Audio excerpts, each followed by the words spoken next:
Warahmatullahi wabarakatuh. Good morning, everyone. We should start the lecture. Could you confirm, one of you, that my voice is clear and you can hear? Yes, sir. Yes, sir, it's clear, sir. Okay, great. Because there is some problem with the signal, I think, but we can proceed with that. So probably will be some disruption in the lecture, but I hope that it will not happen. So last week we discussed about the transformation, in transformation, which is kinetic and matensitic transformation, basically. So today we will expand our knowledge on the effect of alloying element to the overall microstructure and also to the IT or TTT diagram. We have discussed a little bit about that last week, but we will give it more understanding on that matter again this morning. If you have any question from the previous lecture, I will happy to answer.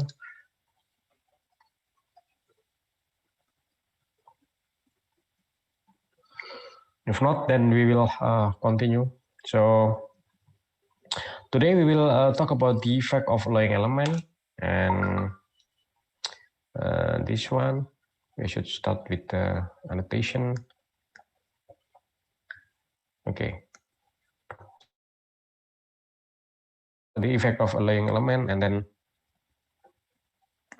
my pen is not working. I don't know why.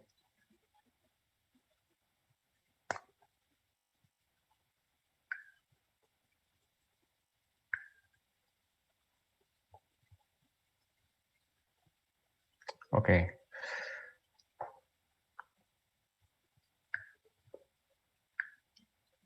Okay. So this, and a little bit about the mechanism of straightening, or how we straighten metals, which is basically we have discussed these topics in Metal 1, but we will a little bit review about this, and we'll correlate this thing to the IT diagram and how the behavior of a metal, if it is hardened, or then we discuss about hardenability. We know the hardness in Metal 1, but now we are talking about the ability of material to be hardened. And that's why we call hardened ability. Okay, hardened ability. So this is actually the capacity of material to be hardened, and this can be assessed with several methods. One of that it is Jomini test. It gives us about the Jomini test, how we perform this thing, the test, and what kind of result, and how we can read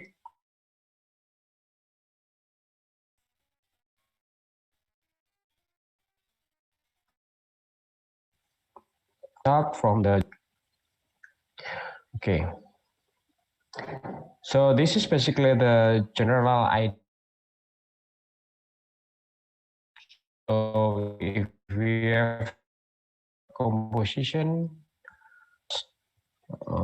metal assemble, which is what I mean by composition is, for example, the percentage weight of carbon and percentage of weight of manganese, for example, and the percentage of chromium, nickel, etc.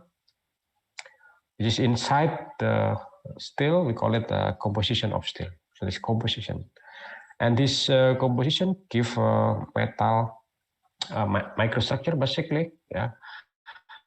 And this is depend on the manufacturer, of course. This is one step here, which is manufacturing. It is, for example, this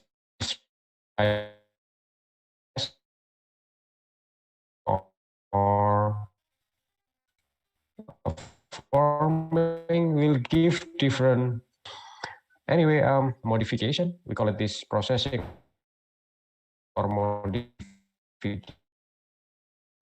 We call it modify or treatment or processing. And we during the processing, we use this diagram to help us or to guide us into the situation or into the prediction of what kind of microstructure that will result by the modification.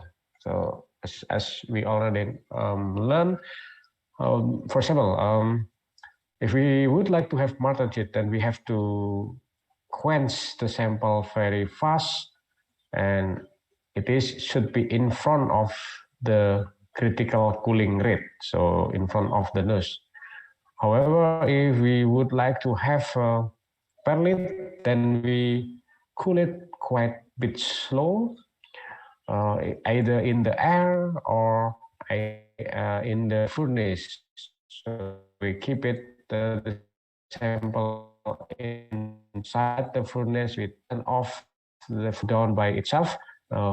That's will give some kind of slow cool, and then slow cool will give you perlit microstructure.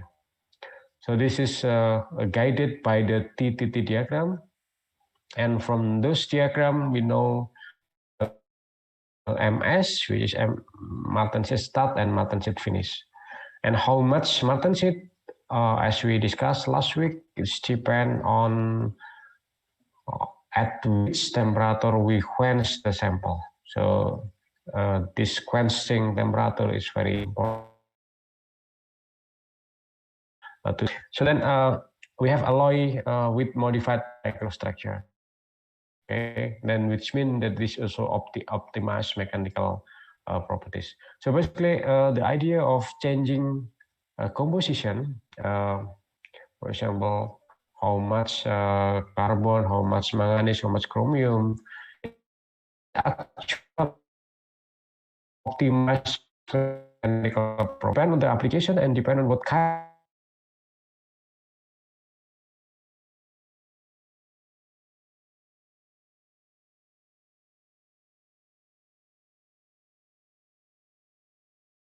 But also the microstructure, and the microstructure optimization then become important to further modify the mechanical properties.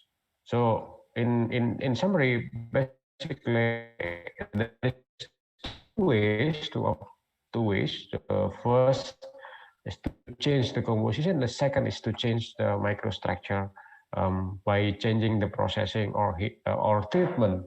In many places we call it the heat treatment, because in many cases also that the treatment is involving heat. That's why we call it heat treatment. So this is modification is treatment, or this processing is treatment, and this treatment is involving heat. That's why we call it heat treatment. So in some cases they are involving also some mechanical. That's why people also call thermomechanical treatment sometimes. Thermomechanical. So it's not only thermo, which is heat, but also some mechanical treatment. So that's why we call thermomechanical treatment. Okay.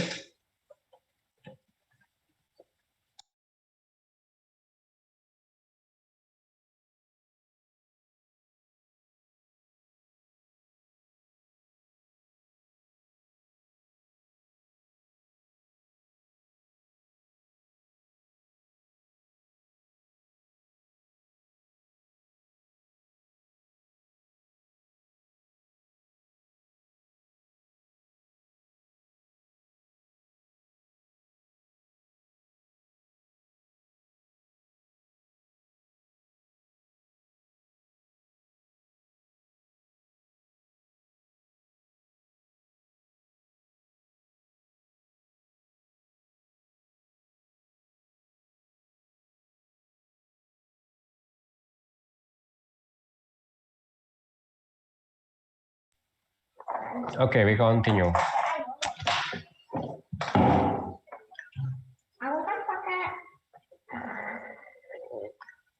Yeah, so that's why we need a phase diagram here, and also one of the other diagram is not only phase diagram, but this is a IT diagram. Okay, IT or TTT or CCT diagram. Yeah, these three things is necessary for us to know before we do modification. Okay, so then this is also general concept. If you learn from metallurgy one, that if you adding nickel, for example, into the iron, yeah, if you have iron here in, for example, in body-centered cubic structure, which is alpha iron, or we call it ferrite, okay, BCC alpha iron. If you put carbon, which is alloying element 2, basically, will sit in the interstitial, right? Interstitial can be somewhere here. You have carbon here. Then you have ferrite. You have ferrite.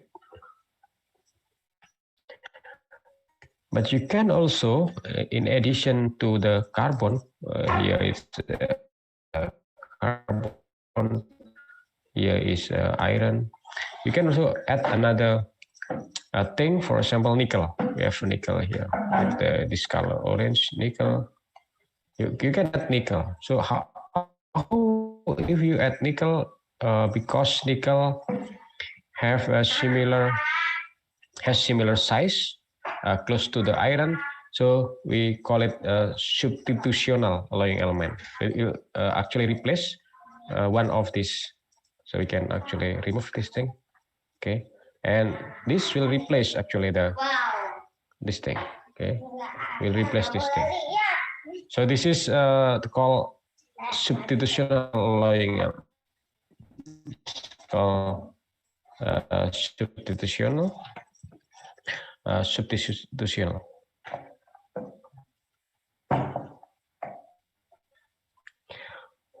So which mean they are sitting in the atomic lattice of iron, okay, basically, and then because nickel will there or will sit there or will take a position of the atomic position of iron, and they are basically not regular. So nickel can be here in sometimes, can be here, can be here. So basically random situation. That's why we call it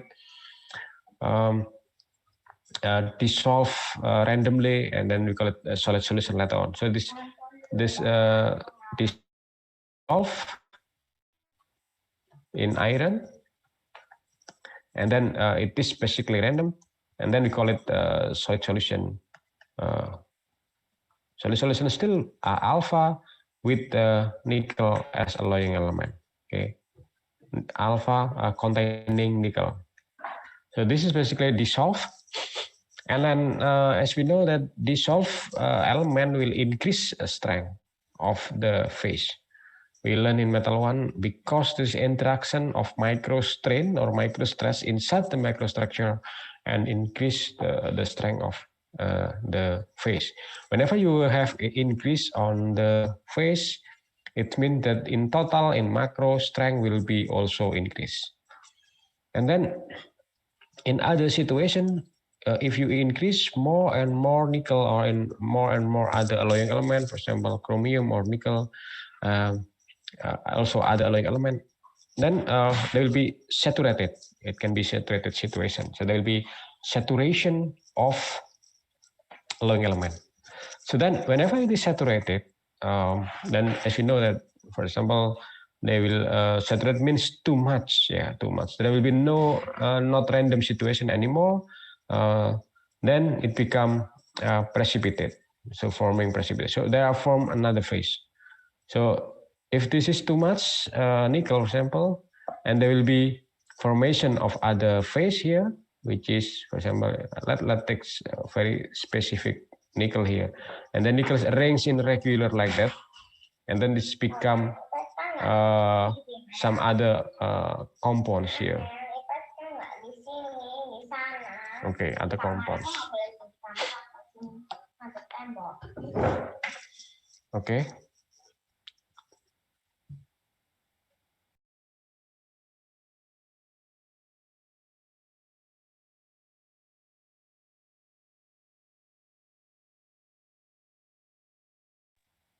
Okay.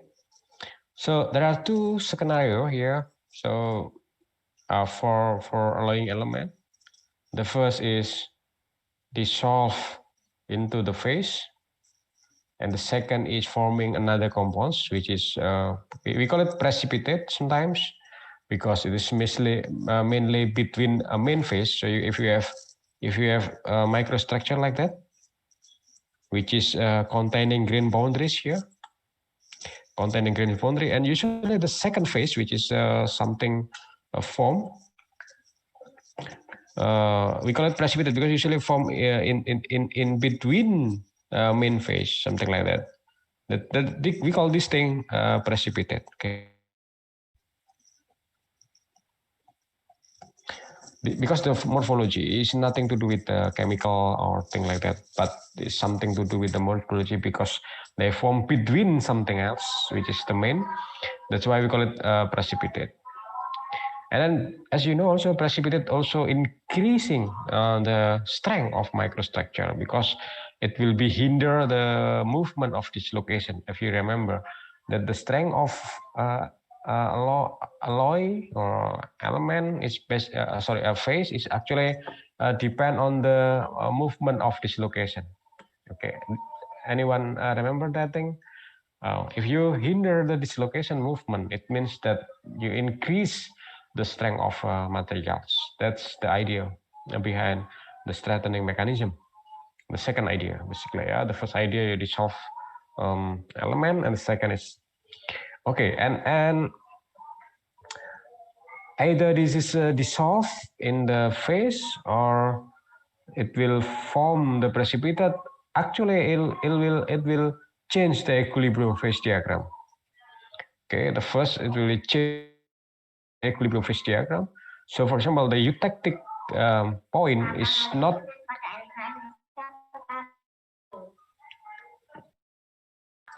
not at 723 anymore. It's not here anymore if you have a higher amount of chromium, for example. So that will be changed. Actually the phase diagram is changed because if you add more and more chromium. Okay, and also the second thing, it will be change the IT or CCT diagram. So remember from the class last week that it will be shifted in general. Alloying element will be shifted the TT diagram to the right and down. So MS will be down, decrease, and then the nose will be shifted to the right. So basically the TTT CCT diagram will be shifted to the right, which means that if it is easy for you to make a martensite in the alloyed in the alloying in the still with the alloying element. So increasing chromium will ease you, or will make it easier to form martensite.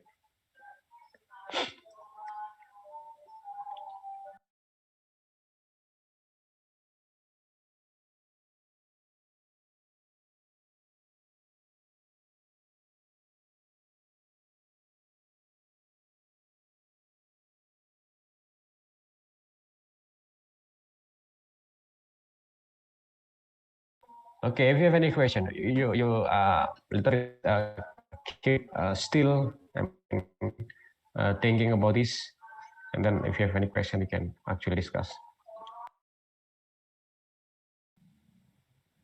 Hello, sir. I have a question. Yes, please. Is it possible to there is a crack when we quenching too fast? That's possible. I will explain later on. And it is somehow covered in the slide. I think in the end of the slide will be some slide why it is occur. Yeah, Timothy, I will point on that in the end of the lecture. I think it is in the slide already. Okay, sir.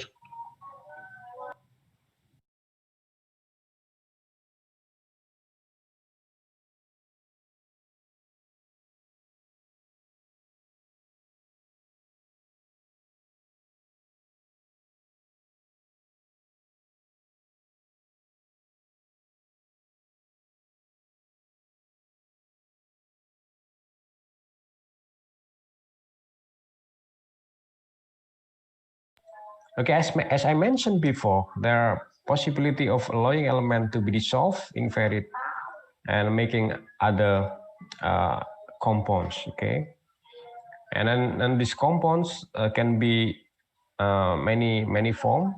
Okay, and then basically that's other terminology that we can use. But first of all, let's discuss one thing. Okay, they will dissolve in ferrite. Okay, dissolve mean they will be randomly distributed in the microstructure. Dissolve in ferrite. For example, nickel and silicon. Nickel and silicon is preferred to dissolve rather than making any precipitate. But if there is too much nickel, there will be formation of nickel aluminum. This is a compound. This kind of regular atomic structure of nickel, which is 3 atoms of nickel with 1 atom of aluminum. So something like this. And then this is making compounds. Atau bahasa Indonesia senyawa ya, compounds.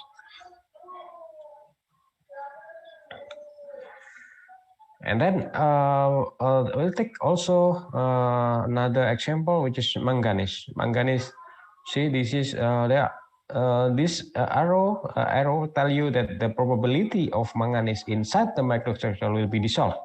However, in some situation, it can also form carbide, okay, with this microstructure. We call it carbide. It is something with carbon, because we know that the steel is actually carbon steel, always carbon present in the microstructure. Therefore, there will be high possibility for formation of something like this: iron plus alloying element in this case, and then plus C. Anything with C, we call it carbide. Okay. Okay.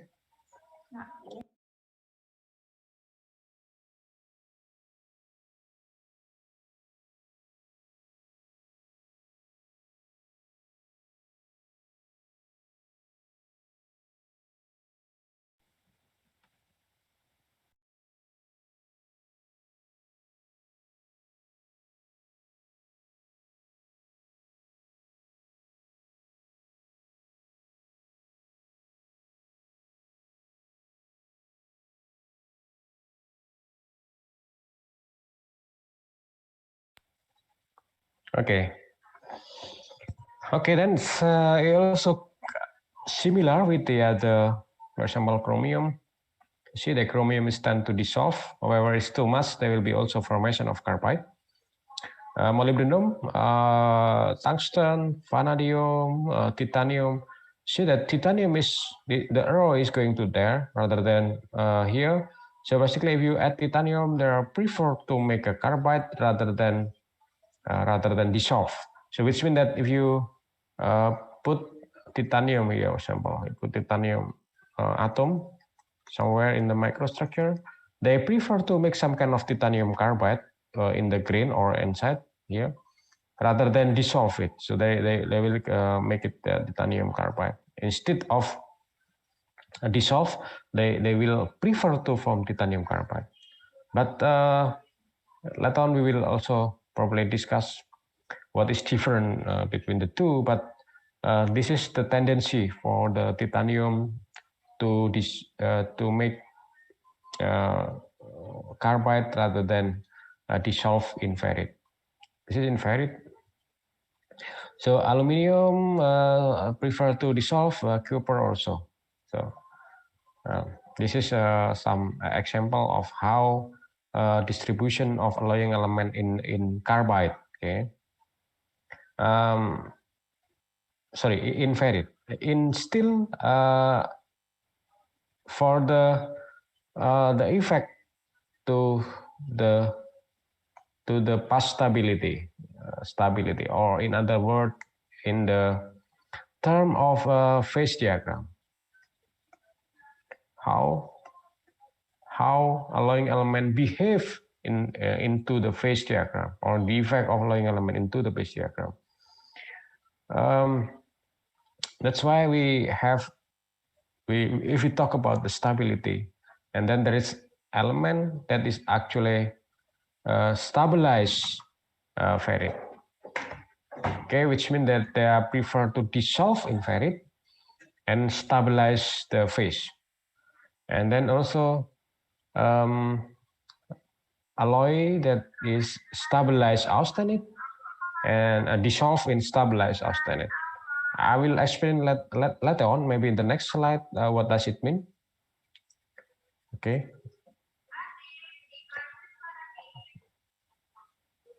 Maybe we need to jump to the next slide before. And then there is also a carbide forming element. That's also carbide stabilizing element. And also there's something called nitride. So basically, if we make some kind of group, okay, there will be 3 group. Okay, one is something like that, which is stabilized phase, either ferrite or cemented, which means that they are prefer to dissolve. And then something that is like to form carbide. This is the second group. And then the third is something to do with nitride. It is something with another type of steel that is contain nitride. So this is actually a different group. So this is different group. So this to make it easier for you to think of. So I will divide into 3. First of all, it is something that easy to stabilize the ferrite. For example, chromium. Something that stabilize austenite, which is nickel and manganese. Something that easy to form carbide, and something is not easy to form carbide. And then the fifth, it is something to do with nitrate, but it is only work for steel that's contain nitrogen. Okay, for example, stainless steel. We'll discuss on it. So this is actually, I will jump into this phase diagram. Okay, let's discuss about. Later on we can also discuss this slide. Maybe the arrangement of the slide is not perfect yet, but you see that this is for normal phase diagram without any chromium. So there's no chromium, no nickel, no manganese. Okay, so this is just iron with carbon, and then the carbon content is different, which is actually written here. The amount of carbon is somehow something like that. So it is 0.8 here, 0.8, and this is 1, 2, 2, 3, 4, 5% of carbon. So then the question is that if we add more nickel into this phase diagram, as you mentioned, or how if we add more chromium? You see, from the previous slide, we understand that chromium is stabilizing ferrite. What does it mean? It's chromium is stabilizing ferrite. So chromium will stabilize ferrite. Okay, what does this statement means? Means that chromium will make the area of alpha, which is ferrite, is wider, which means they like to form ferrite rather than austenite. So it means that the area of austenite will be shrinking if you add more chromium. So well, this is a condition of 0 chromium now, what you see. And if we add chromium, then probability is that there will be shifting, maybe the different color. There will be shifting of this line, something like that. So what does it mean? It means that the eutectoid point is not at 0.8 anymore, because it shifted to the left, and then the eutectoid temperature is not 727 anymore, but there will be increase. Why? Because the area of alpha now increasing. This is the meaning of ferritic stabilizer. So the ferrite area will be increase. So let's see the real image of it. So this is chromium. Okay, this is. Please focus on that. Okay, you see that if you have 0 chromium here, you have a normal situation where the eutectoid percentage of carbon is 0.8. So this is normal situation, right? You have 0.8% carbon where it can transform with eutectoid transformation, so from austenite into the perlite. However, if you add 5% chromium into the steel, which is you have alloy element with 5%, what happens now? Now the eutectoid is shifting to the left and go up. So now the eutectoid point is here. This is the meaning of stabilizing ferrite. So which means that the ferrite area now from this area, this area into that area. Okay, that's let's make it this thing. This area, and this thing means that it becomes wider alpha compared to the previous one without any chromium. So whenever you add more and more chromium, see, they will be increasing further on. So if you put 12% chromium here, then they will be increase further the eutectoid temperature from this temperature into this point. So if you increase the gate to 15%, you have this thing. Until you add quite a lot of chromium, like 19%, you have no austenite anymore. Okay. So in this situation, meaning that you will form basically only ferrite. There's no austenite can be formed if you add too much ferrite stabilizer like chromium and silicon molybdenum. Okay, then what do you think? What is the effect of this thing into the treatment process or into your IT diagram, for example? What do you think? You remember? If you have a IT diagram, something like that, and then you have curve like that, okay, this should be austenite, must be austenite. Okay, that's important things. So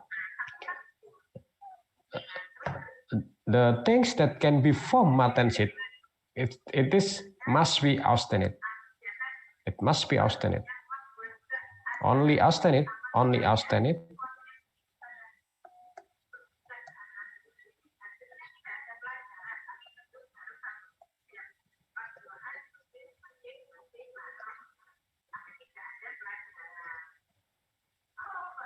So only austenite that can transform into martensite. So that's why you heat treatment. You put it the sample into the austenization, which means that you need to form austenite before you can transform it into martensite. In other words, if you don't have austenite, you don't have austenite, then you don't have martensite. Okay, so in this situation, it will be difficult for you to make austenite, right? Because there's no austenite region. There's no austenite. So for very high percent of chromium, it will not possible to make a martensite. So that's why, for example, there will be some class of alloy that is too much chromium and cannot be transformed into martensite kind of steel. Why? Because it's too much chromium. In other words, if you would like to make martensitic steel,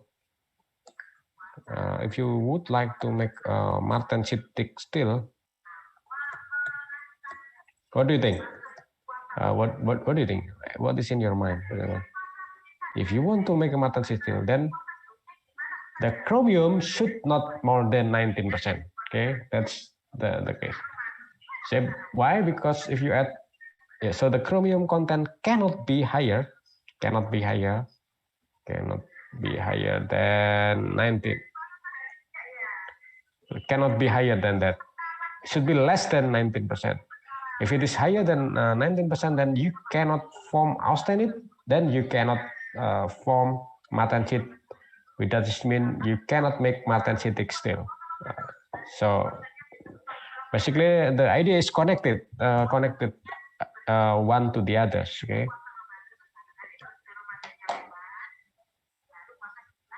You can think of a little bit, and then we will continue in 1 or 2 minutes.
Okay. There is another way to see this from the perspective of phase diagram. In the left, you see the carbon content here, right? This carbon content. And in other situation, we can also, as you adding more and more chromium, we can also make a plot, which is this is a temperature, as well, and then this is not carbon but chromium. Okay, it's just a way to see it. So see that this delta is actually also like alpha. It's quite clear to alpha. And then the situation, which means that you will not have austenite somehow. The austenite region is only this thing, function of chromium. So which means that there will be limited area you work on to have the martensitic stuff. But I will not go deep into it. Just another phase diagram, but not plotting carbon. Instead of carbon, you plot chromium. This is function of chromium. So this is actually iron chromium phase diagram. So this is another way to see it, that the area of gamma, it is shrinking because of you adding more chromium. Why that the way the case? Because as you see that the chromium is stabilizing the ferrite. Okay, and then how about putting more things that stabilize austenite? Okay, for example, nickel. On the left side, this is the same cases of the chromium, but now we change instead of adding chromium, we add nickel. We add nickel. So what if you add nickel? The situation is the same. It means that the first you change the point of eutectoid point now.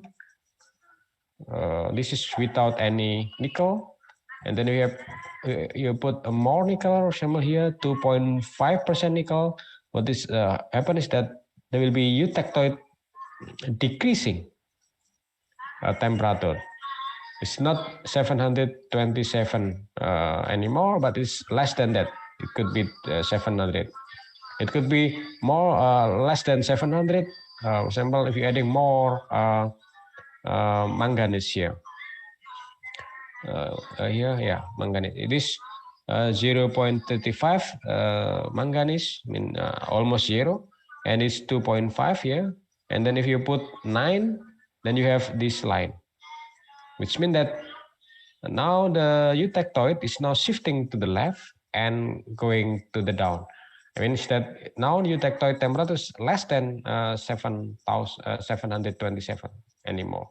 It's not like this thing. What does it mean? It means that also you see that this area is now wider. It's increased now. The area is become larger. This is the meaning of stabilizing austenite. This is similar with chromium. Chromium is sinking the austenite, but manganese and nickel is expanding the austenite region. So now the austenite area is expanded due to because of manganese and nickel addition. This is the meaning of austenite stabilizer. There, make it wider. So which means that it's easier for you to austenitization of the alloy, right? In other situation, we can also look at different view. Now this is I think this is iron nickel phase diagram. Instead of look into the perspective of carbon, you see it in the percentage of nickel. You see, then if you put more nickel here, you will have more austenite, even up to the room temperature. This means this is room temperature like 25 degrees Celsius. So it is possible, basically. So this is our austenite region. Okay, this is austenite region. So you can keep austenite until the room temperature. If you add enough nickel. If you have enough nickel, you can keep the phase, gamma phase, to the room temperature. What do you think? What does it mean? I mean, for you, it means that if you would like to have austenitic steel, which is stabilized at room temperature, then you have it austenite, then you should add higher amount of nickel. Okay. And what do you think? It is difficult or easy now to make a martensit if you have high amount of nickel?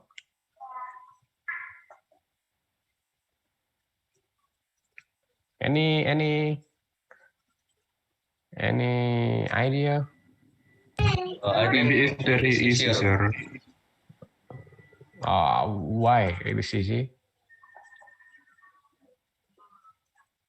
Why do you think it's easy, sir? What do you think? The answer could be easier or not easier. Okay, there will be two answers. You can look into the slide and see from this slide. Yeah, actually, you can see something from the slide from the on the right diagram on the right side. See that? Okay, it is easier if you have a nickel on this side. Okay, if you have a nickel not more than this point, example, then it's easier for you to make austenite and quench to make martensit here.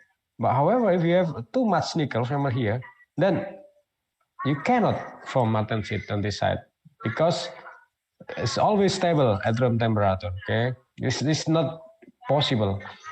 So it means that if you add a nickel, it is easier to make martensite. But if it is too much nickel, then it's not will not form any martensite because the martensite MS will be very low. That is not achievable with technical meaning, or that will be not possible to, for example, to quench at minus 200 degrees Celsius, something like that. It's not achievable technically.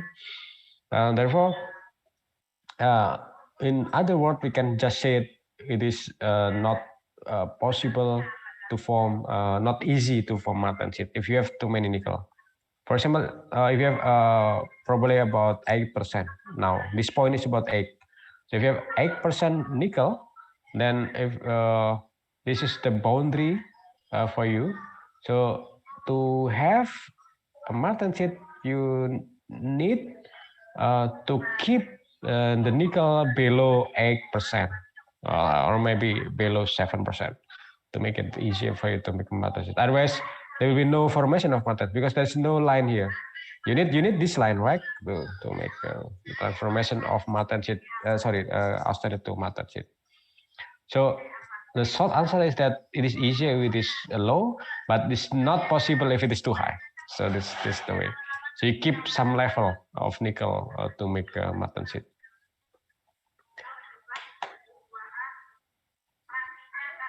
Okay, now there's two things already. First is the stabilizer of ferrite. You understand it already, and now stabilizer of austenite. This in two-phase diagram, right? If you make a plot, some kind of plot of alloying element, and we notify the eutectoid temperature, right? Here is the normal eutectoid. So just thinking about this thing, as we mentioned already,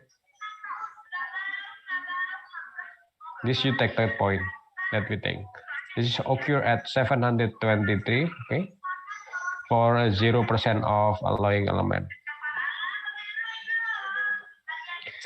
Now this can be going up if you put chromium, and it is going down if you put nickel or manganese.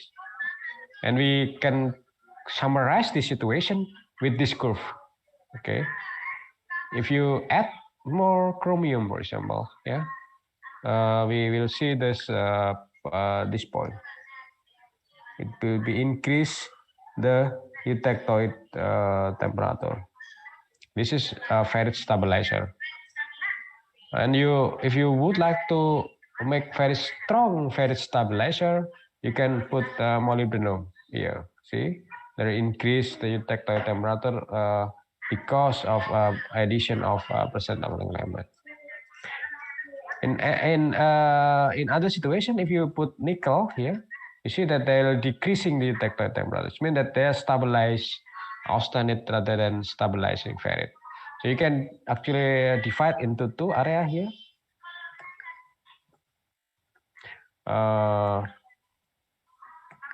This area and this alloying element is stabilizing ferrite.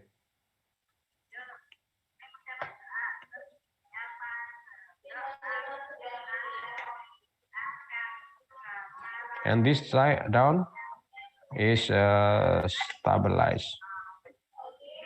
Okay.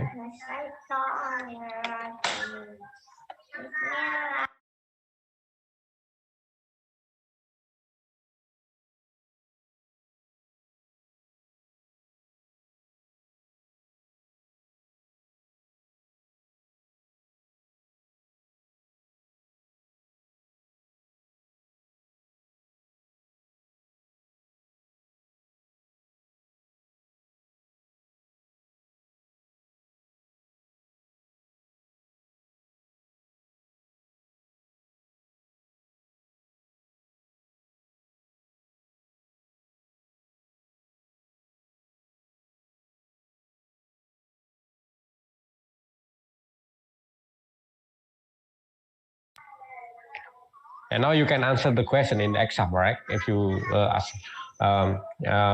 give an example of alloying element that stabilize ferrite, and what is the effect to the phase diagram? Okay, and then what is the example of austenite stabilization? What is the effect of phase diagram? And what do you think about the martensitic formation? You can explain descriptively, philosophically, the answer, right? With some sketch or thing that you like, important to explain that. So this kind of a typical exam question actually, to explain this graph and also the two graph before. So have you get it clearly, because it's very important in further detail. This is the basic philosophy of in metal 2 that should be understand before we proceed with the other. So that's why I give you the time to think about them. Then if you have any question, you can of course asking the question. Sir, permisi sir. Ya, silakan. I want to ask something about the martensite when we put nickel or manganese.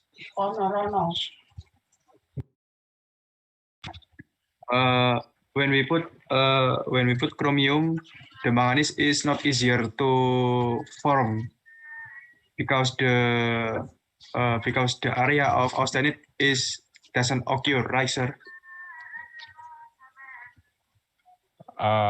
Can you formulate again the question?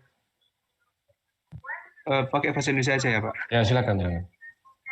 Jadi kan mau memastikan. Tadi kan pas untuk campuran dengan kromium, tadi kan untuk suhu eutektoidnya kan naik. Terus itu kan jadi austenitnya itu areanya cuma kecil.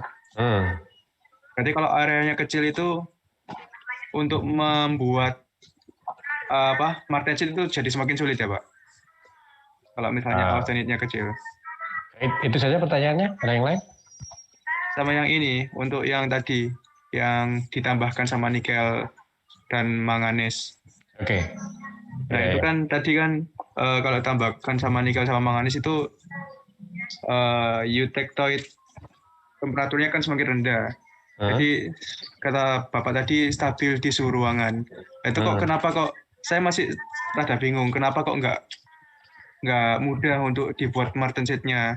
Padahal di situ austenit juga lumayan luas areanya, tapi kok susah di forming. Oke. Bentar ya.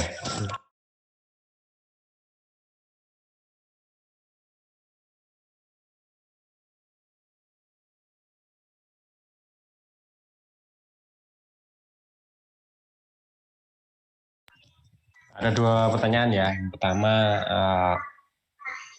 apa benar nikel menggeser ke eutektoidnya ke bawah gitu ya?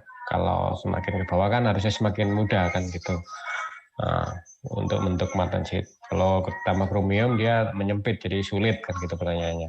Benar nggak jawabannya? Betul kan gitu.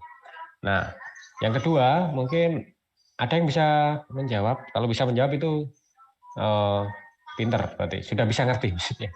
Kenapa kalau tadi dibilang kalau kita tidak menambahin kromium banyak kan berarti misalnya kita tambah nikel dengan manganis kan austenitnya stabil kan. In other words gitu ya, kita punya area austenit yang luas. Harusnya kan gampang untuk martensit. Kenapa kok sulit gitu kan? Pertanyaan gitu ya. Apa namanya? Sultan tadi. Iya, Pak. Iya. Ada yang bisa coba menjawab? Misi Pak, saya mau coba menjawab Pak. Ya silakan Nicholas. Boleh minta tolong naik Pak slide-nya Pak? Apa? Minta tolong di scroll up slide-nya, mundur ke slide sebelumnya yang ada diagram. Ini. Satu lagi kelihatannya Pak. Yang ini? Ya, itu. Ya. Itu kan ya gini. Kita lihat yang diagram yang sebelah kanan, itu kan ada garis lengkung di bawah tuh. Area alfa yang dari A3 sampai turun ke angka 8%, 8%-an itulah ya.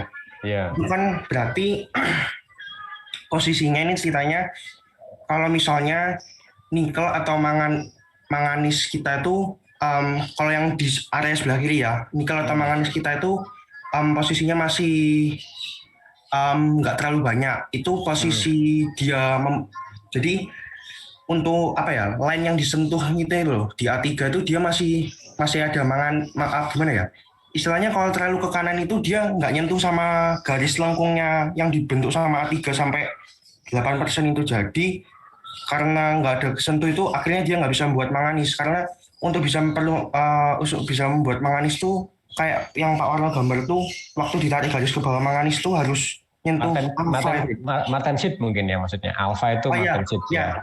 M-nya itu Pak, martensit ya benar. Ya, martensit. Gitu sih Pak, nggak kesentuh tuh ya Pak ya. Areanya kan berbeda. Iya, betul. Jadi bayangkan yang kurva A3 ini sebagai martensit state sebenarnya, ya martensit state. Ini bisa bergeser sih, tergantung dari loyang elemen. Tetapi dari sini aja ya, kita nggak mau bahas IT dulu karena gambarnya kan ini. Artinya kalau sebelah kanan kan kita lihat di sini kan nggak pernah ketemu alfa, gitu kan. Alfa ini sebenarnya alfa aksen itu kan martensit ya. Kalau kita kasih alfa aksen ini martensit. Jadi martensit sebenarnya juga ferrit gitu, cuman agak distort gitu strukturnya. Nah, kalau di sini kan nikelnya di bawah 8 itu melewati garis ini yang dikatakan Nicholas tadi ya kan. Kamu dapatnya kan harus mendapatkan fasa ini kan. Nah, kalau dia ke kanan kan enggak mungkin dapat fasa ini karena enggak ada gitu ya. Jadi maksudnya kamu akan mudah gitu. Mudah dalam artian ini temperaturnya enggak tinggi banget, enggak perlu tinggi banget, dan areanya ada gitu. Areanya ya ada, ini areanya kan gitu. Jadi ini kan gampang artinya bentuk austenitnya, tapi mentransfernya menjadi martensit itu sulit kalau terlalu tinggi di sini. Karena apa? Karena enggak ada gitu ya. Nah, karena enggak ada atau terlalu kecil. Ini kalau di bawah garisnya kan gini, kalau dipanjangkan lagi. Terlalu rendah temperaturnya. Jadi technically difficult gitu. Technically difficult itu jawabannya. Jadi istilahnya kalau terlalu banyak ya enggak achievable gitu maksudnya. Berarti kan sulit kalau enggak achievable. Jadi tidak hanya difficult tetapi not achievable technically. Means that it's not easy actually. The answer is not easy. It's easy to form martensit atau gampang membentuk martensitnya, tetapi mentransfernya menjadi martensit itu sulit kalau terlalu banyak nikelnya. Gitu. Kenapa? Karena fasanya tidak bisa kita jumpai pada temperatur itu, MS itu. Atau dengan kata lain, ya kan, kita bisa menjawabnya dengan IT diagram. IT diagram kan bentuknya gini ya. Ini misalnya 0% nikel, gitu ya. Kalau kita tambahin nikel dia ke kanan, ya kan gampang harusnya kan, makin ke kanan. Tapi ini terlalu rendah ini ke bawah. 25 derajatnya di sini. Ini misalnya minus 200 gitu kan. Kamu quench ke suhu S misalnya 0 derajat, itu juga masih belum nyampe MS-nya. MS-nya belum nyampe. Ya kan? Jadi kan sulit artinya kan? Ya, jadi gitu. MS-nya terlalu ke bawah. Ya kan? Nah, ini maksudnya kalau kita adding too much nickel. Gitu. Jadi jawabannya kalau mau bikin martensit gitu ya. Berarti harus gimana? Kadar nikel dan kadar karbonnya somehow harus terkontrol gitu. Nikelnya tidak boleh lebih dari 8 dan kromiumnya tidak boleh lebih dari 19 gitu. Jadi gitu. Dan ininya patokannya supaya kita bisa mendapatkan martensit. Kalau logika nikelnya didapat dari kurva ini, sedangkan logika kromiumnya didapat dari kurva yang sini. Gampang sekali MS mentransform menjadi martensit kalau dalam kasus kromium, gampang sekali. Tetapi buat austenitnya yang susah. Kenapa? Karena areanya tidak ada, areanya terlalu kecil. Sehingga kalau terlalu banyak kromium kita nggak bisa buat austenit. Padahal yang menjadi austenit itu, yang menjadi martensit itu hanya austenit. Gitu. Tidak ada ferrit menjadi martensit, tidak ada. Yang ada austenit to martensit. There is no such things gitu ya, ferrit to martensit. Jadi ferrit itu tidak bisa bertransformasi menjadi martensit gitu. Oleh karena itu kan di dalam proses heat treatment itu kita perlu panasi dulu, baru di quench kan gitu. Tidak bisa langsung ditransform gitu, tidak bisa. Tapi harus dipanasi dulu. Saya kira gitu Sultan jawabannya. Nanti kamu rangkai sendiri kalau ujian jawabannya ya. Tapi filosofinya gitu. Kata-katanya sih bisa kamu pilih sendiri. Tapi filosofinya, prinsipnya seperti itu ya. Mungkin bisa dibuat yang lebih rapi bahasanya, tapi understanding is more important than only writing ya. Jadi kamu jangan ngapalin, jadi understanding of the statement ya. Terima kasih Nicholas jawabannya dan juga Sultan. Mungkin sudah mengerti sampai sini atau ada yang perlu diklarifikasi? Alhamdulillah Pak sudah paham Pak. Terima kasih Pak dan terima kasih Nino. Ya. Permisi Pak. Ya. Boleh minta tolong Pak. Ada temen yang tadi kehabisan baterainya Pak. Terus ke disconnect. Boleh minta tolong di admit Pak. Siapa itu? Nico dari Fata Nico. Oke. Ya, makasih banyak Pak. Ini ketua kelasnya siapa? Ketua kelasnya siapa ini? Saya lupa. Saya Pak. Adim ya? Ya, iya Pak. Ya nanti lewat kamu ya kalau ada seperti itu. Misalnya kayak ada temannya yang nggak bisa masuk setelah ada technical. Tapi kita udah sepakat 7.15 ya. Kalau nggak 7.15 nanti kita nggak saya admit. Oh iya Sir. Itu ini Sir, ada lagi Sir. Ini Bayu sama Josia tadi juga itu terdisconnect Sir. Ini terdisconnect ya, bukan terlambat. Iya, terdisconnect Sir. Barusan aja saya. Saya juga mau bertanya. Silakan. Kalau misal kita punya dua, misal penstabil Ferris sama penstabil Austenit itu kira-kira dia bakal cancel out atau gimana, Sir? Ya, saling cancel out. Nanti total ekuivalen yang kita bicarakan nanti. Ekuivalen nikel sama ekuivalen chromium.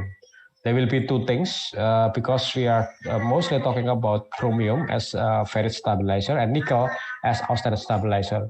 So everything will be sum up. Sum up means that it can be cancel out each other, but there will be total. That we call it equivalent.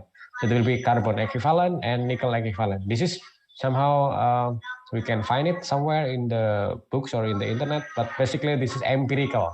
Means that they get the equation from the experiment. It's not, there's no theoretical still yet. There's no theoretical calculation, but empirical. Empirical, what is mean empirical? Empirical, you do experiment, means that with kind of different content of carbon and different content of nickel, and you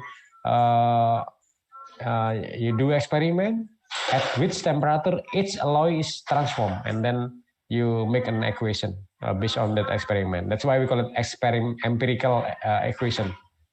Jadi nanti ada ini ya, ada karbon ekivalen, ada chromium ekivalen, ada nickel ekivalen. Gitu. Nickel ekivalen itu maksudnya kita sum up semua alloying yang mengandung nickel, kita juga sum up something mengandung chromium gitu. Nah nanti dua itu kan saling berpengaruh ya, saling berpengaruh. Dan ini interact each other, jadi memang saling berinteraksi gitu ya. Nah interaksinya ini not clear enough gitu theoretically, tetapi ada persamaannya. Yang itu diderive dari empirical. Nggak tahu nanti apakah ada di slide saya ini. Kalau nggak ada silakan coba dicari internet, kalau minggu depan kita diskusikan kalau kamu ketemu ininya. Nanti by time kita lihat ya, tetapi jawabannya adalah in short there will be not totally cancel out each other, but it will sum up then become equivalent. It's like that. So because there is interaction between this parameter. Ya nanti ada chromium equivalent sama nickel equivalent gitu intinya ya. Jadi itu yang akan kita gunakan sebagai panduan. Tetapi yang paling eksak sebenarnya adalah kita harus lihat diagram fasanya gitu. Jadi percuma kalau kita punya ini kan, ini kromiumnya sekian, nikelnya sekian kan gitu kan. Nggak bisa kita hitung-hitung terus kemudian kita hitung, enggak. Tapi kita cari aja fasa diagramnya gimana. Kalau diagram fasa menunjukkan ada gamma, ada austenit, berarti kita bisa bikin martensit kan gitu. Jadi setiap alloy misalnya ini ada misalnya Fe plus 2% chromium plus 1% nickel plus 1% Cr. Ini ada diagram fasanya sendiri. Yang paling betul sebelum heat treatment kita cari diagram fasanya. We will look for the diagram phase diagram. And kita lihat di situ pertama diagram fasa, phase diagram. The second is TTT diagram. Dari dua ini kita tahu kan MS-nya di mana gitu. Nah, dari situ baru kita bisa justify selain tadi itu empirical, kita bisa justify. Yang paling betul ini. Kita lihat diagram fasanya dulu. Jadi kita lihat diagram fasanya. Kalau titik diagramnya MS-nya misalnya minus 200 gitu ya, berarti tidak mungkin kita buat martensit dengan alloy komposisi yang ini. Nggak mungkin bikin dari komposisi ini. Kita harus bikin komposisi yang lain supaya martensitnya bisa terbentuk. Itu kira-kira. Jadi individual ya, individual alloy. Dan apakah setiap alloy itu diagram fasa dan IT diagramnya beda, Pak? Beda, ya kan? Jadi satu komposisi itu satu diagram. Satu komposisi itu satu diagram. Diagram IT, satu diagram IT, ya. Jadi satu diagram.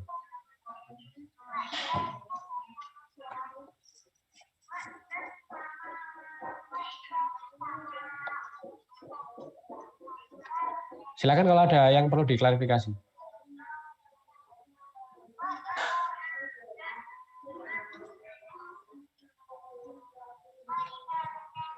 Udah paham ya, Adim ya, Adim ya. Iya, Sir. Sedikit-sedikit, Sir. Nanti saya coba pahami lagi. Ya, ya. Tapi poin terakhir yang penting adalah kalau ada dua efek ini seperti apa kita ngelihatnya kan gitu. Jadi poin the important point is that we would like to modify something, right? We would like to modify something, either keep it as austenite or make it martensit.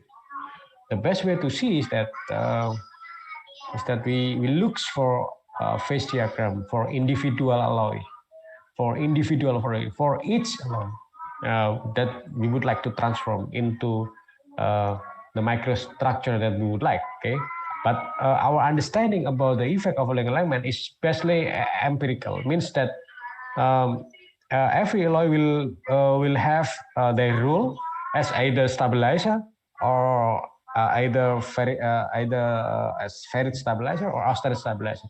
If we mix up the both, then there will be total effect, which is not really cancel out each other, but there will be total effect. Okay, total effect. And then how we know it is actually look into the individual phase diagram. So it's like cycle now, yeah. The thinking is like cycle. So the best way to guide us into the modification of microstructure is actually phase diagram and TTT diagram. So these two things. So actually that's the answer. Okay, Sir. Thank you.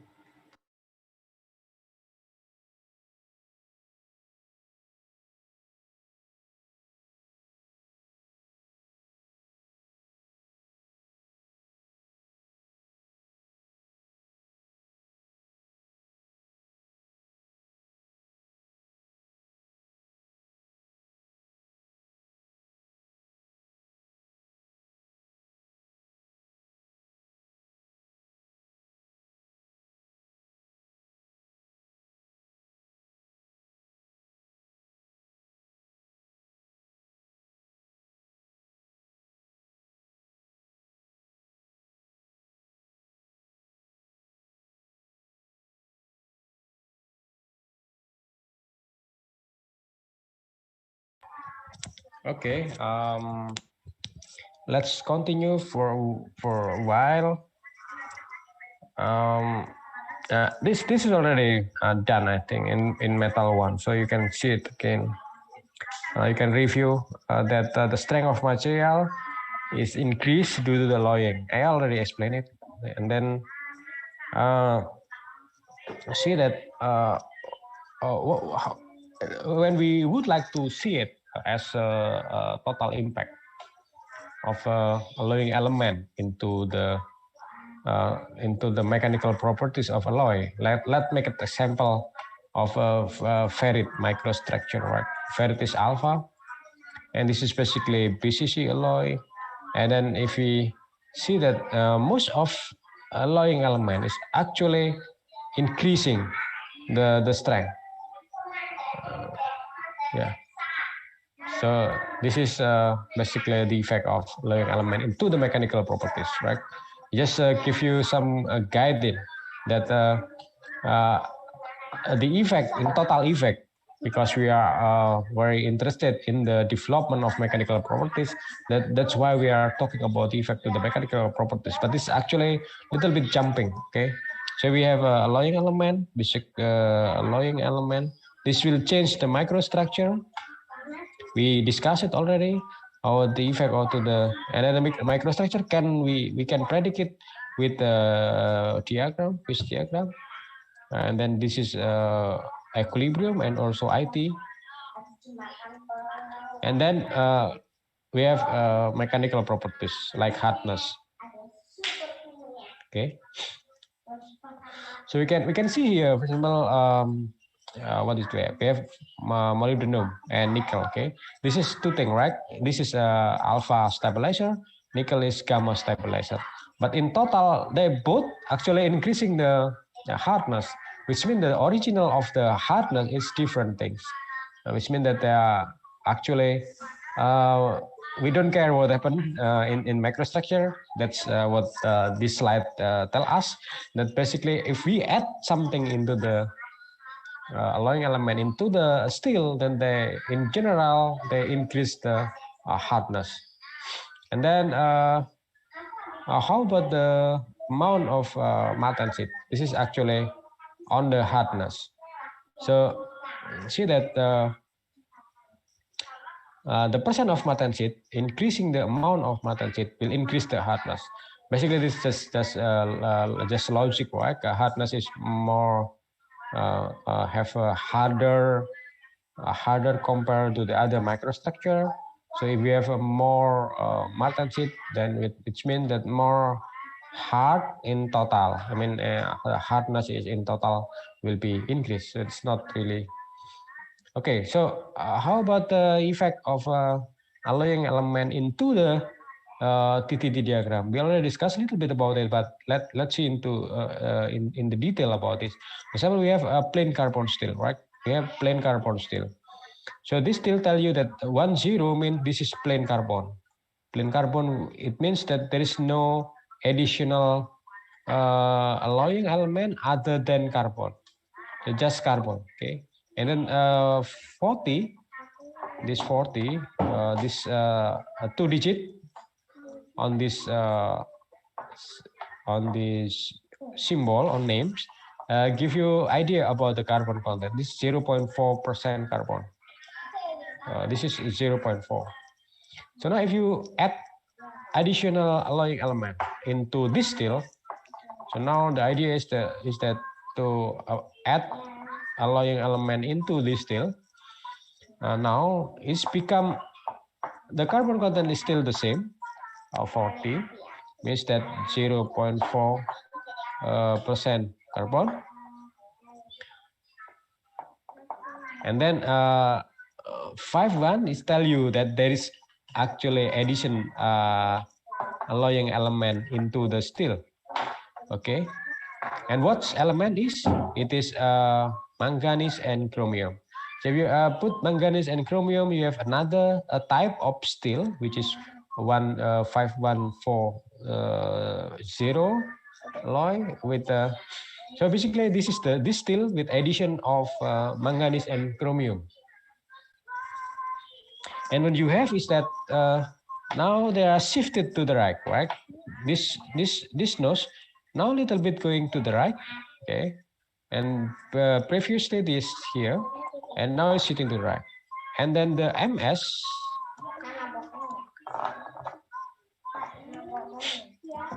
now is previously is here. Now it's shifting, going down, okay? It's going to down. It's going to the right. It's going to down. So, for example, if you have a quenching mechanism, like this one, okay, you quench. You quench. This is here, okay. So what you have is that on the first you cannot. It's difficult for you to make it, okay. Then you do the second, something like this thing. Then you will form something else rather than martensit here. But if you have this thing and then you form a martensit here, Then how much Martensite depend on how much temperature this quench. If it is past the MS, this is this is MS, and then MF is somewhere here, something MF. If you pass this MF, then this will be 100% Martensite, right? Okay. But in this case, on the left case, you will find that we have ferrite and some perlite. You see, because you pass this line. This is how the effect of alloying element into the TT diagram and the effect of this TT diagram into the easiness for the formation of martensite. But there is a second diagram now. Okay, you put manganese now. Okay, you put manganese and chromium with the similar content of carbon, right? 0.4% of carbon now. So then you put more alloying element. In this case, nickel and molybdenum. What you have is that, of course, you change the type of steel. Now it's 43. Previously 51. Okay, then it's 43. This is not something that you should memorize. You just know, but you didn't memorize that thing. Okay, then 51. You see that the shifting is more extreme now because you put nickel and molybdenum. So the shifting now very extreme to the right. It's also shifting to the right. And then MS also shifting to the down, very shifting down here. So now the MS is start below 300, which means that if you have a curve like that, it's easier for you to make a martensite in this case. So this is the idea of adding alloying element into the TT diagram and how its effect to the formation of martensite, right? But as you see that the only things that can be transformed into martensite is austenite. Okay, so this austenite. So the area should present in the phase diagram. Otherwise, it's not possible for someone to make any martensite. So this is the effect of alloying element into the IT diagram. So it's quite not difficult to follow actually. Okay.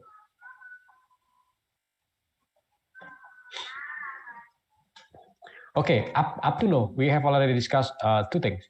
It is the effect of alloying element into the microstructure and how they behave inside, whether it is dissolved or whether it will be form something or any compounds, and then how we can see it this effect rather macroscopically in the diagram, which is two diagram. First is phase diagram. We know the effect of alloying element into the phase diagram, and now we also know the effect of alloying element into the TTT diagram. And we also learn the consequence of that effect into the technical procedure to make or to modify the microstructure, right? For example, from the perspective of formation of martensite. Okay, up to this slide, if you already understand everything that we have discussed, that's good. Otherwise, you can ask a question, of course, if you don't really, or if you need to clarify something.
we will, if not, if there is no question, we will jump just very short into further discussion on this effect of alloying element. Okay.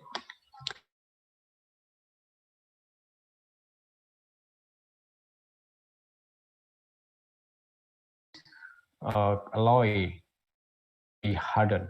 Okay. Therefore, you need a practical way to do it. You need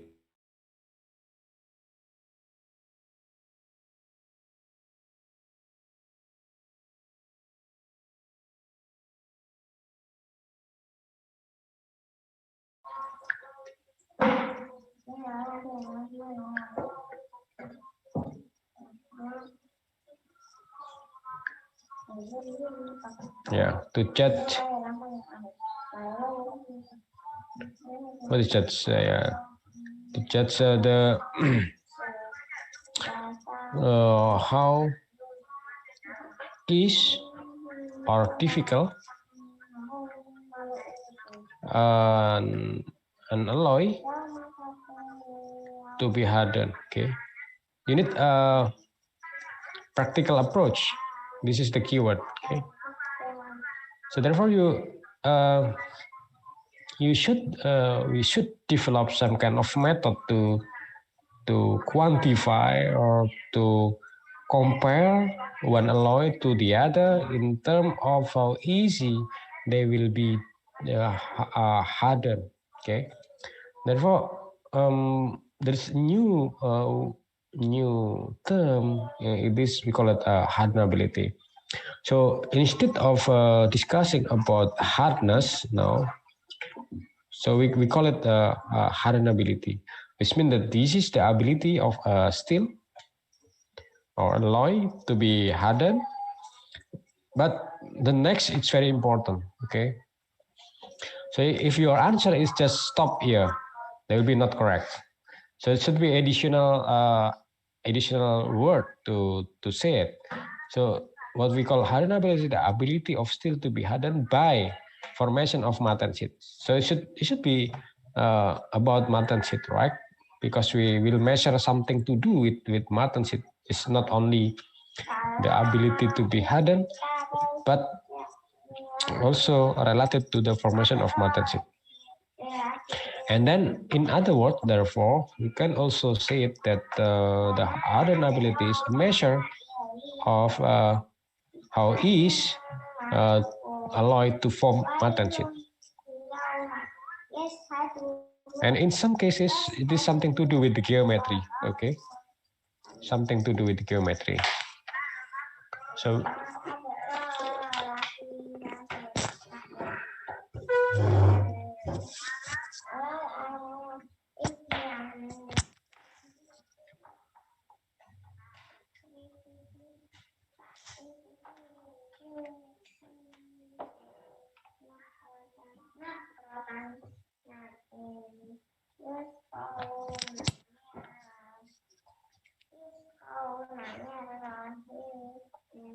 So which means that there will be different of, for example, for components, you have different size, example this size and that size.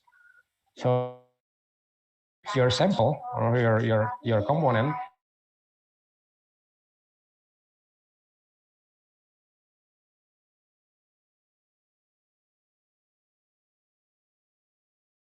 which means that easy for this alloy size, because if you have that size, then this thing like this situation, then the martensite only on the surface and the core is not martensite. So which means that this size, which one is fully martensite, we call this is a critical size, and this is also tell you about the hardenability of the alloy. So some alloy can be very small diameter like this, can be that this big diameter like that.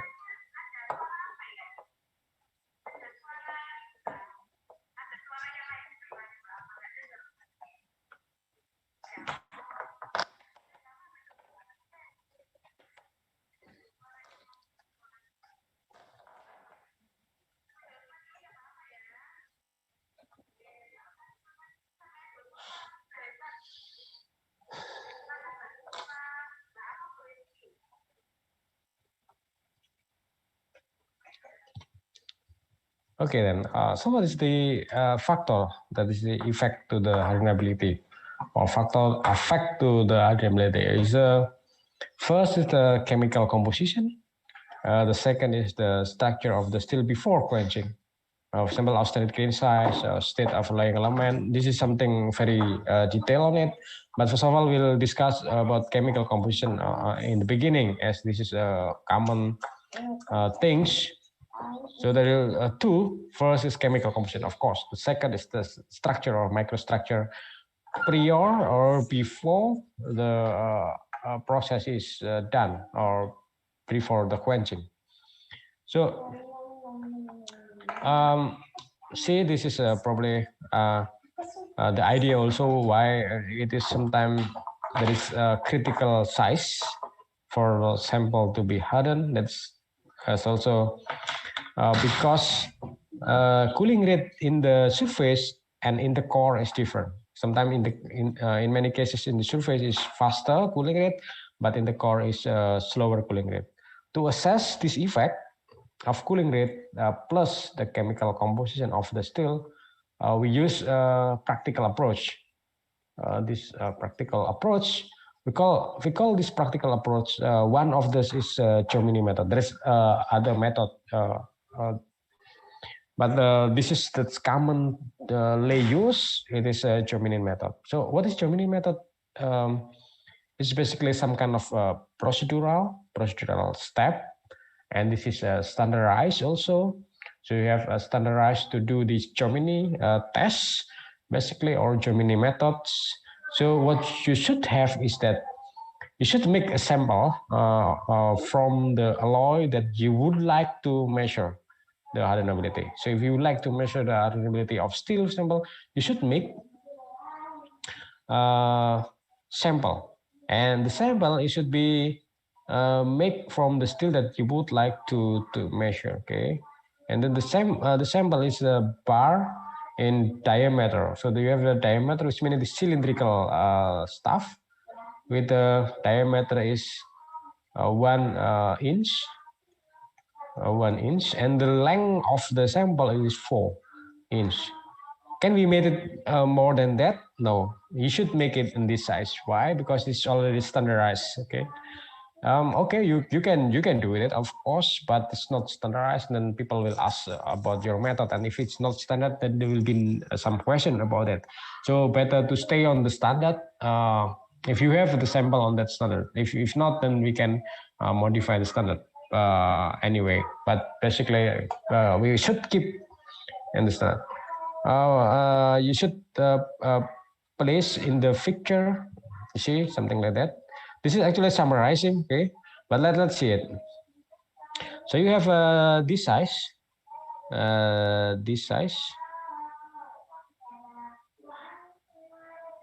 which is 1 inch. You see, this is 1 inch. But also, of course, you make it a little bit diameter on above, just to make it the sample stay still on the devices. What you should have is that you have a kind of jet, a water inlet jet. So you have a water inlet here, and the size of the nozzle is also standardized. It's 0.5, and the distance of the sample is actually also standardized. Okay, height of unimpeded water is 2.5 inch. And then the total length of the sample is 4 inch. So this is actually standardized Jomini test. So then what you should do is that you austenite the sample in some degree, probably 800 and 900 in some times. And then after you put it in the furnace, so you put you have a furnace 800 degree, and you put the sample here. And then you put it in the machine here, and it turn on the water jet in 24 degrees Celsius. Okay.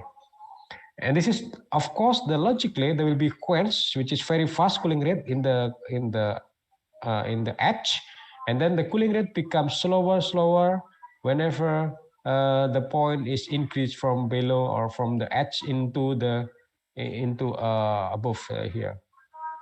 So then what you should do is that after it's cold, of course it's not hot. After it's cold already, you should treat the sample. You make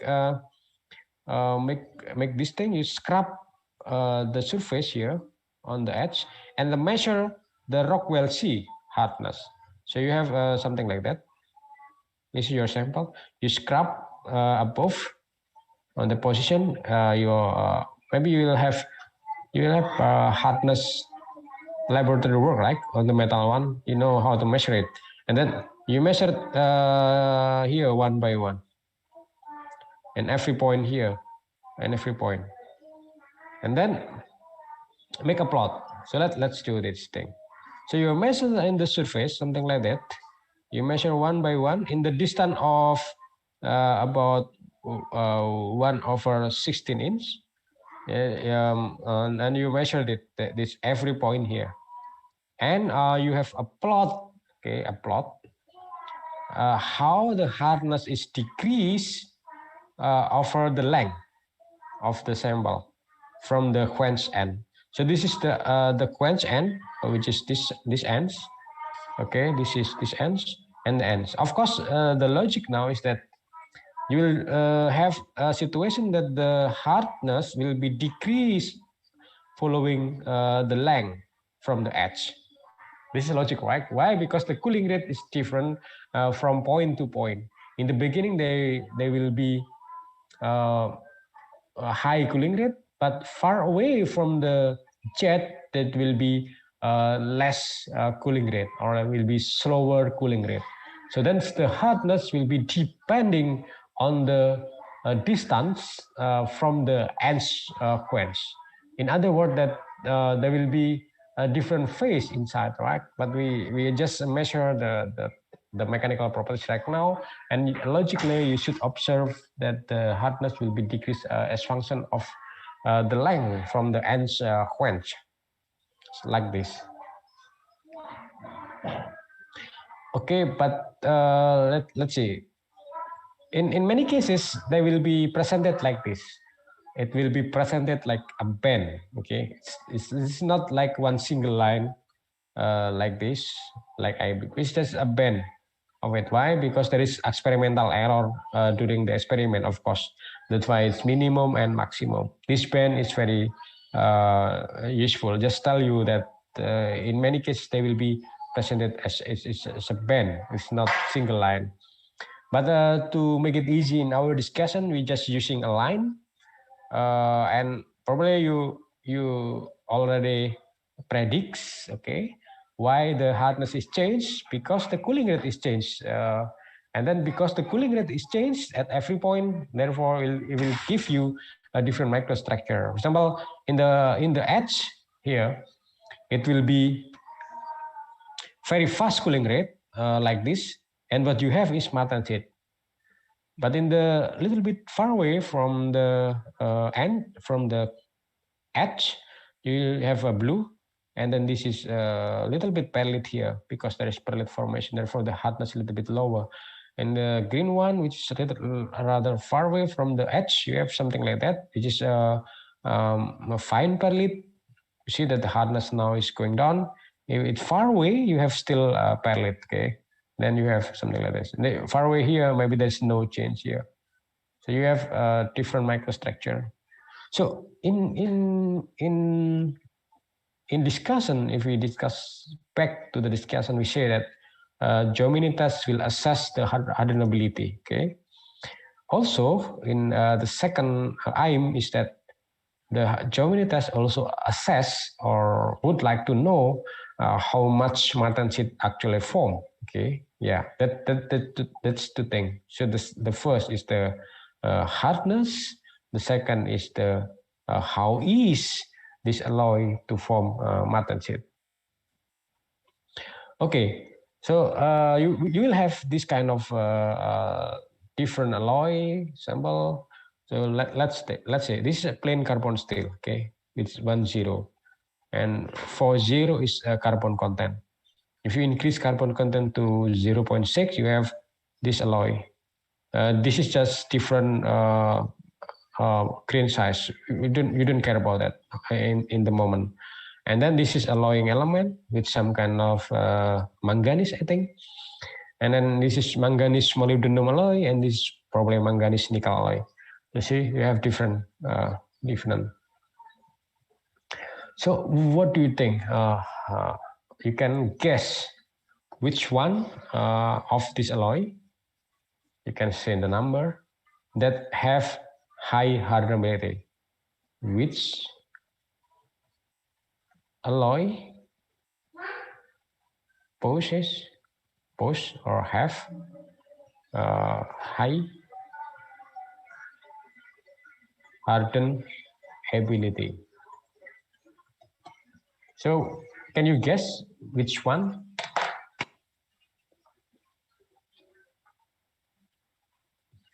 Just guess, okay? Guess is means that if you a little bit understand, then probably you'll get the point.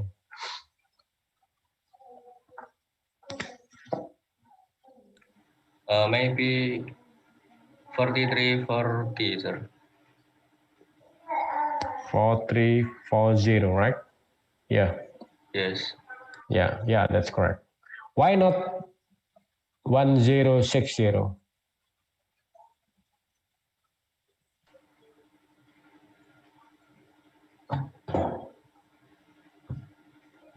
Any idea? Because maybe because the end, the other side of the specimen is not hard enough, sir. Yeah, that's correct. So we should just guess that. I think it's just logic, right?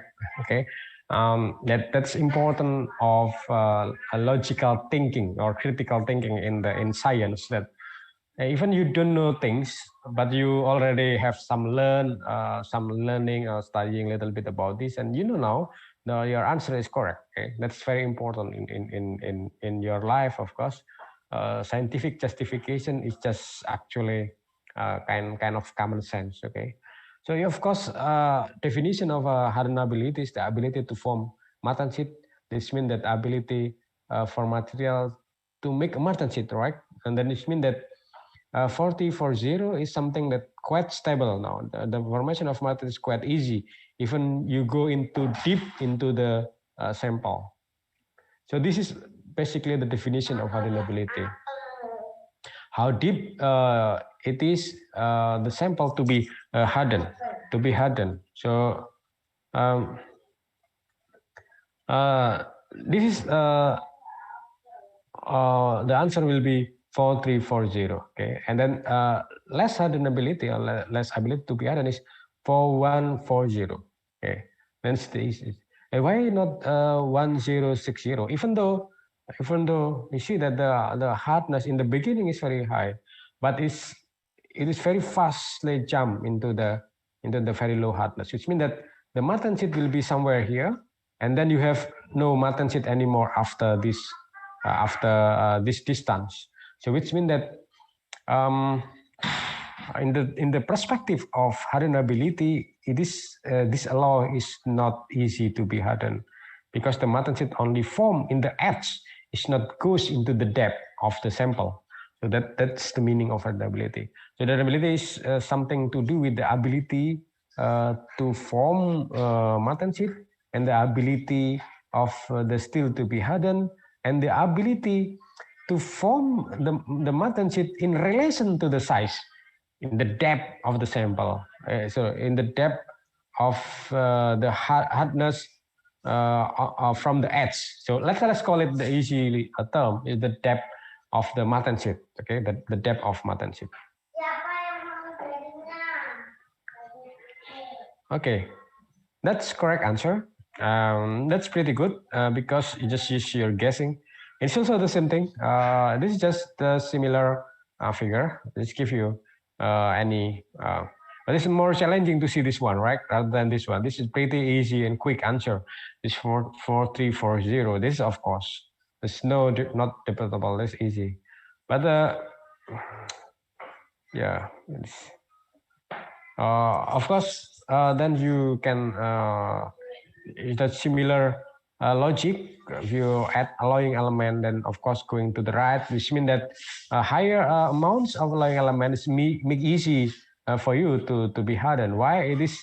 Yeah, it is easy. It's familiar. If you put another cooling here, then still you have some martensite, right?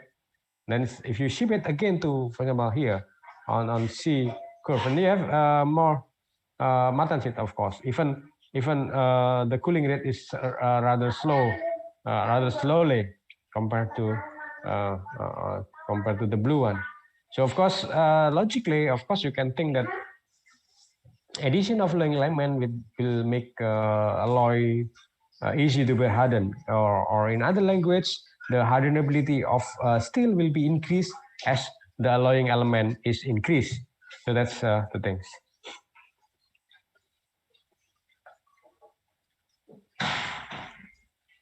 This is a bit challenging situation. If you have alloying, if you have a starting point with similar alloy, okay. This thing, let's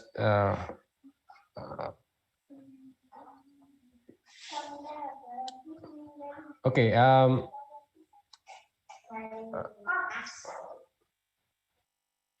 This is basically this other say that avoid the perlite formation. Okay, then if you would like not to have a perlite reaction, then what you should have is that this is transformed to martensite. If you need to have martensite transformation, then shifted the curve to the right, shifted to the right. So this is the original, shifted to the right. Why? How? You add alloy element. It's just another saying or another word or another term or another description of what we have already discussed. The second is that grain size.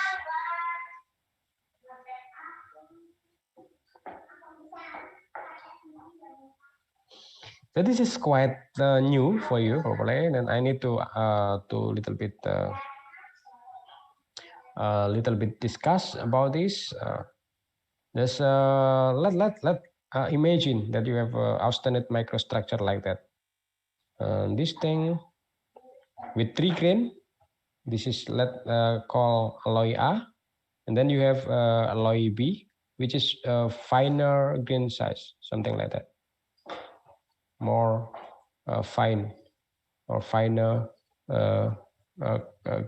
grain. This is exactly similar composition.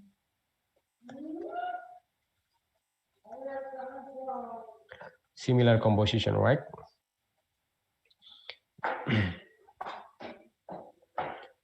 So you have a large grain size. Then, all right, let's start the smaller grain size. So the austenite to pellet is something you should avoid. Something you should avoid. Okay, and then austenite to pellet, it's easy if you have a smaller grain size, which means many boundary. It's many boundary mean that pellet will be initiate here. It's easy if you have so many grain. For you to have this transformation, it's easier occur when you have this microstructure, and it is difficult if you have less grain boundaries, which means you have this kind of microstructure. So for A and B, now it's easier for B to make a pellet, which means that's not easy to form martensite. It's not easy for A to make a pellet, that's easier to form martensite. So therefore, increasing the grain size will be easy for you to make martensite. This is the effect of grain size. So we can see it in here, especially for the graph here. So that you see that if you increase the grain, increase the not this first, this thing. Sorry, this thing. So if you increase the grain size, the martensite start will be increased. Okay, something like that. So which means that increasing grain size will ease for you to make martensite. Martensite start increase, easier for you to make a martensite. There is another logic of this thing, but basically same idea. So basically, you can use this idea. Okay, you can use this idea. And then another effect, in addition of the grain size, there is another effect, which is austenitization temperature. You see, you have something like that. Okay, you have something like that. This is a curve. Okay, for the temperature, and this is carbon content. And then you will ask question, whether I austenitize and at this temperature, which is 800, and then either here 900 give a different result. If you austenitizing temperature is different, either 800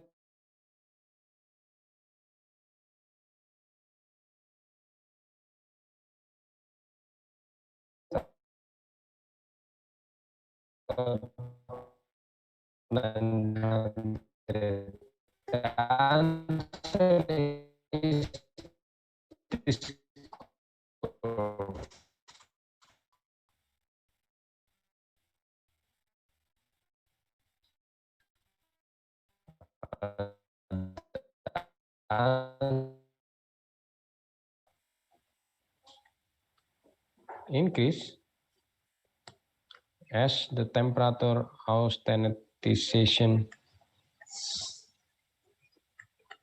is increased. So basically the effect of temperature austenitization temperature is actually the effect of grain size. Okay, so in many ways the explanation is here already. So if you have a low temperature austenitization here, you have something like that. If you increase further, and then your grain size will grow, and then they will increase the size, and it is easy to be hardened, something like that. So basically this is just effect of grain size. The increasing austenite grain temperature will increase the grain, and you have increasing hardenability. Okay. A little bit, yeah, little bit.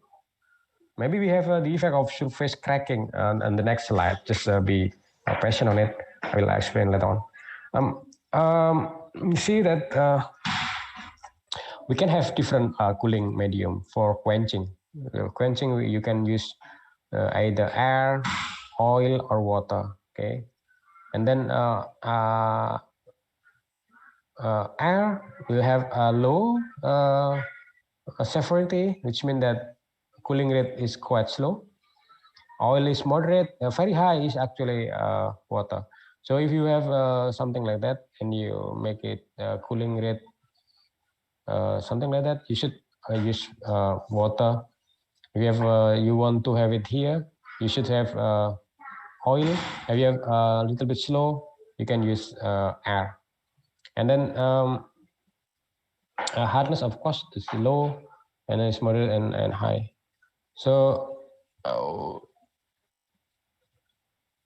what is the effect of a surface to volume ratio? Which means that if you have a box like that, compared to this thing, then it's easier to be for you to make a hardenability with cylinder form like that, okay, rather than in the box, because surface to volume ratio it is actually higher for the cylindrical rather than this box, something like that. So this is effect of geometry.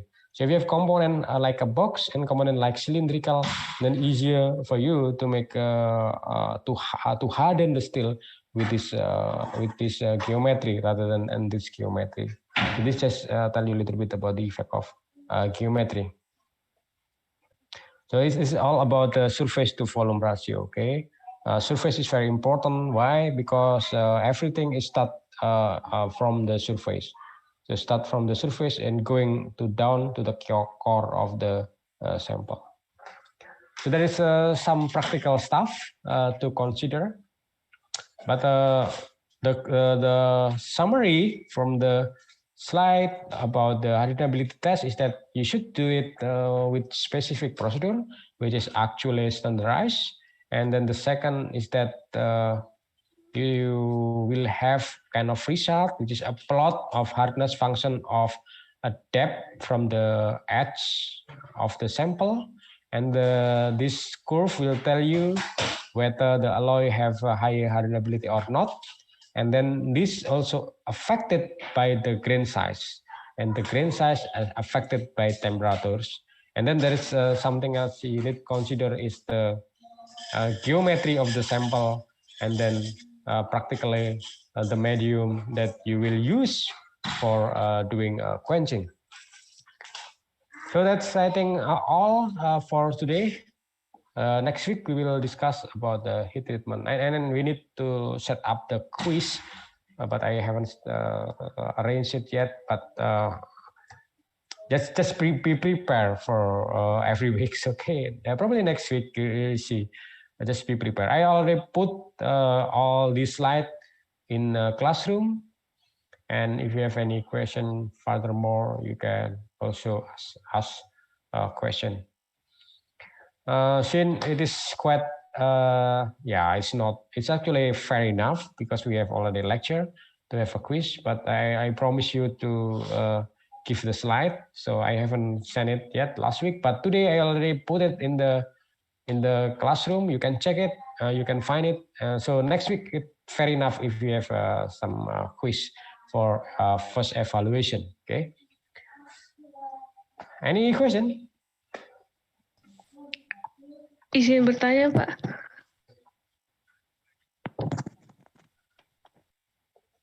Ya, silakan. Tadi sepertinya ketika austenizing temperatur, koneksi internetnya sedang jelek, jadi keputus di bagian situ. Apa boleh diulang, Pak? Ya, austenizing temperatur itu akan mempengaruhi grain size, itu aja sih intinya. Sehingga kita bisa lihat di sini ini kenaikan austenisasi temperatur. Temperatur austenisasinya tinggi, dia lebih punya hardenability yang lebih baik, yang warna biru ya, dibanding dengan warna yang brown. Karena kita naikkan temperatur austenisasinya. Kenapa begitu? Karena ada hubungannya dengan grain size. Kalau kita naikkan temperaturnya, maka grain size-nya akan lebih besar. Lebih besar kayak ini. Sehingga dia lebih gampang membentuk martensit. Intinya itu sih. Ya, kira-kira begitu. Nanti rekamannya mungkin semoga saya bisa share. Ada rekamannya. Gitu kira-kira. Jadi semakin tinggi austenisasinya, maka semakin tinggi grain size-nya, maka akan semakin memberikan hardenability yang lebih baik gitu. Dan gambar itu adalah di gambar slide ini di yang sebelah kanan.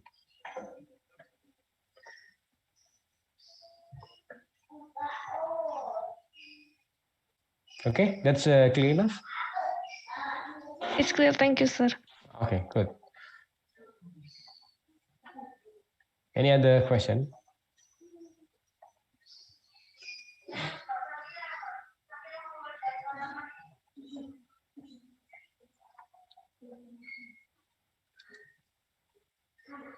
Okay, great. Thank you very much for today. So we will have a meeting next week. See you then next week. Thank you very much. Assalamualaikum warahmatullahi wabarakatuh. Waalaikumsalam warahmatullahi wabarakatuh. Thank you, sir. Thank you, sir. Thank you, sir. Thank you.